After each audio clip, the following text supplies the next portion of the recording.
Selamat datang di channel Koalisi Laki. Saya Kosmas Joko, Presidium Nasional Koalisi Laki.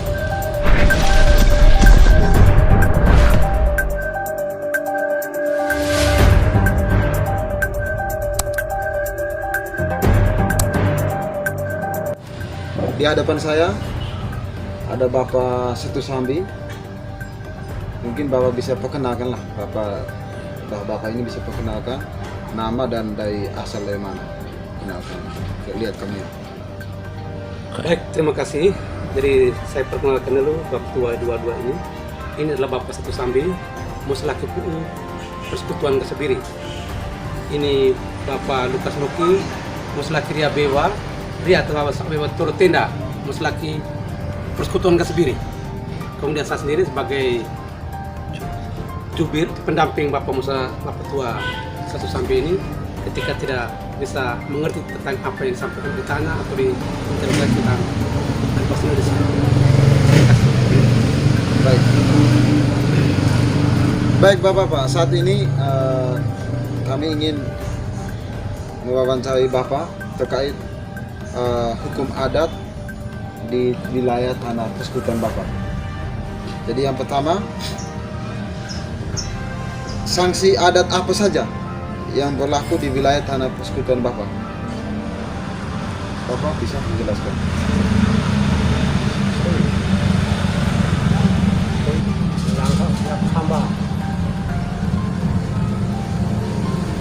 Jadi sanksi adat itu yang pertama koi terdiri pada wawi, kamba. Kalau pelanggaran yang paling besar itu adalah kerbau.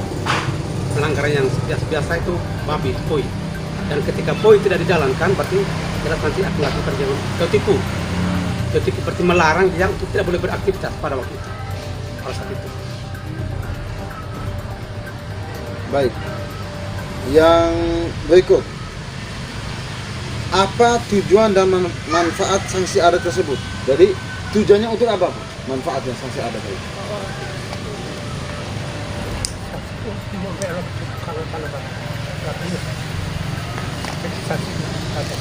Kau nggak percaya ada kau berbodi karena batu lagi macam gorok kalah kau ini ada juga dengan berat ini pelat kau ada pelat itu sama ada kalah saat itu dengan nama yang benar kau nggak percaya benar kau pakai lalu ada lawan kalau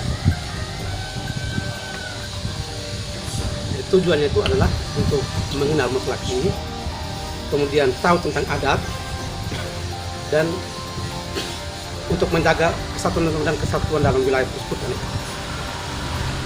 Baik, terima kasih. Lanjut, bagaimana prosedur pemberian sanksi adat itu? Jadi, jika ada yang melanggar, dia tetap pakai prosedur atau memang langsung tembak-tembak saja gitu? Jadi prosedurnya seperti apa? Apa dipanggil dulu, bagaimana gitu, Bapak bisa jelaskan?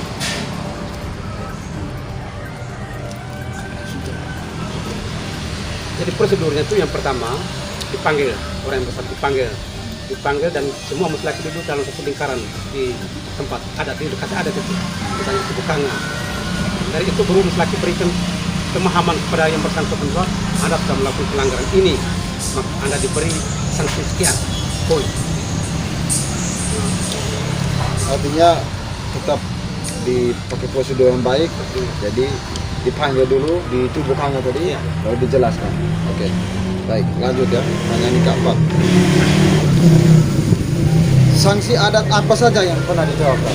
Jadi selama Bapak Setu sampai memimpin tanah persekutuan di atas, jadi sanksi apa saja yang pernah Bapak terapkan, yang pernah Bapak buat kepada masyarakat? Ada yang melanggar apa, misalnya apa-apa gitu, dijelaskan.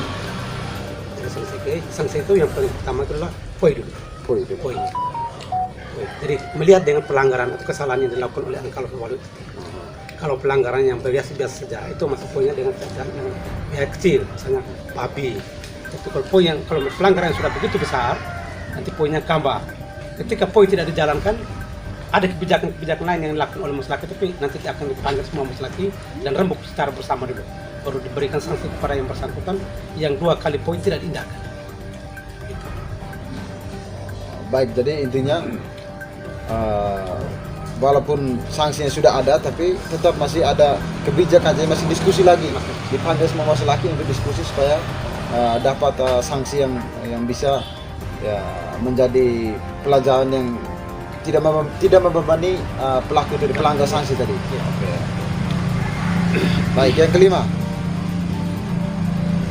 apakah sanksi adat yang dibuat digunakan untuk menindas masyarakat atau untuk menjaga persatuan dan kesatuan? Semata-mata untuk menjaga persatuan dan kesatuan dalam wilayah persekutuan itu. Baik, ini mesti dicatat bahwa sanksi adat dibuat untuk menjaga persatuan dan kesatuan, jadi bukan untuk menindas. Yang keenam, apakah dalam hukum adat Lio tanah yang sudah diberikan kepada masyarakat anak kalau Faivalu bisa diambil kembali oleh mas laki? Apakah ada? Bisa seperti itu. Dan dia ambil lalu dia kasih ke pihak lain. Dalam persekutuan adat Lio, tanah jelas sudah diberikan oleh mas laki, tapi yang atas tanah itu termasuk batasnya atau ura ade, katanya ura ade artinya Batas. hak garapannya itu, hak garapan yang sudah diberikan kepada Ankalo Fewalu tidak dapat diambil kembali oleh mas laki sepanjang dia masih memberikan sermoni adat, misalnya sobetu kalam adat seperti pada waktu malu itu yang masih angkat setiap tahun.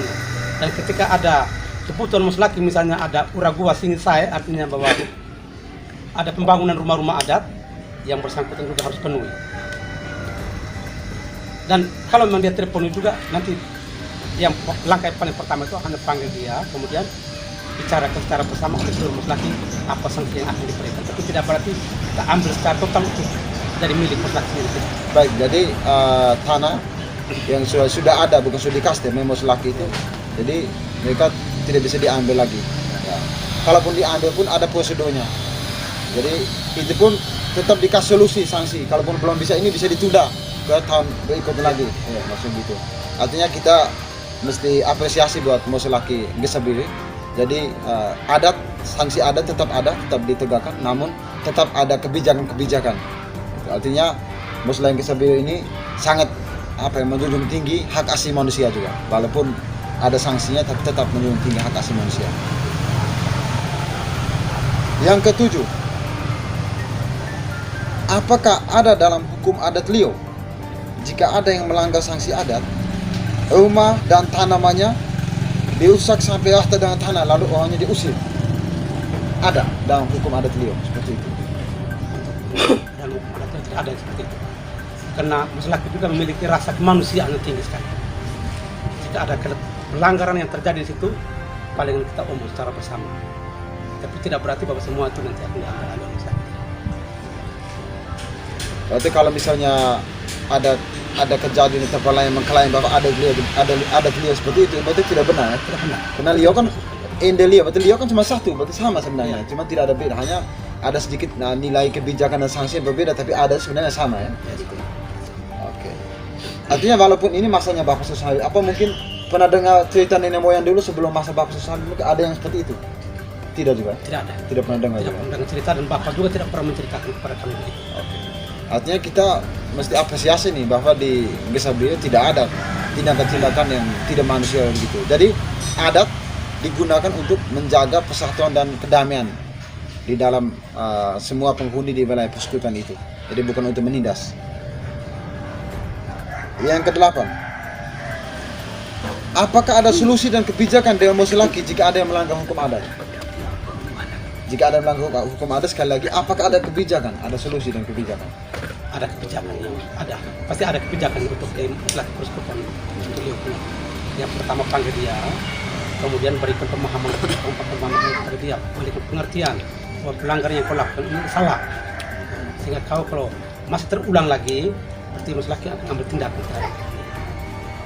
Oke, baik. Jadi tetap walaupun sanksinya sudah jelas ini, tapi tetap masih ada kebijakan, ada solusi yang waktu yang dikasih untuk menerapkan sanksi-sanksi itu. Jadi ini tetap menjunjung tinggi hak asasi manusia juga. Yang ke-9, apakah Bapak mengakui bahwa Indonesia adalah negara hukum dan yang berlaku adalah hukum positif yang diatur dalam undang-undang?